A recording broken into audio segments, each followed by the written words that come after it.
భూమన కరుణాకర్ రెడ్డి కనుసల్లంలోనే తిరుమలలో మద్యం సీసాల ఎపిసోడ్ నడిచిందని జనసేన నేత కిరణ్ రాయల్ ఆరోపించారు. మద్యం సీసాల వ్యవహారంలో అరెస్టైన వ్యక్తి కోటి భూమన అనుచరుడేనని వెల్లడించారు.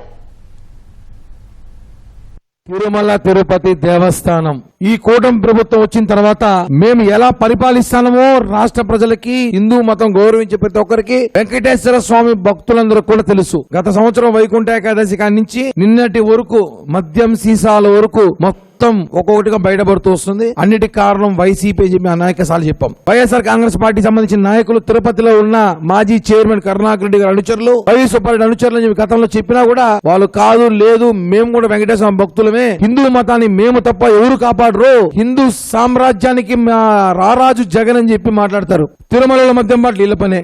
ఒకడు ప్రెస్ క్లబ్ కింద తాగి ఊగుతాడు, కక్కుతాడు, వాడు మీ మనుషులుడే. కొండపైన మటన్ చికెన్ తినే వాళ్ళకి మీరే సప్లై చేస్తారు, అది మీ మనుషులే. మేము తప్పు చెయ్యం, తప్పు చేయనీయం. టీటీడీలో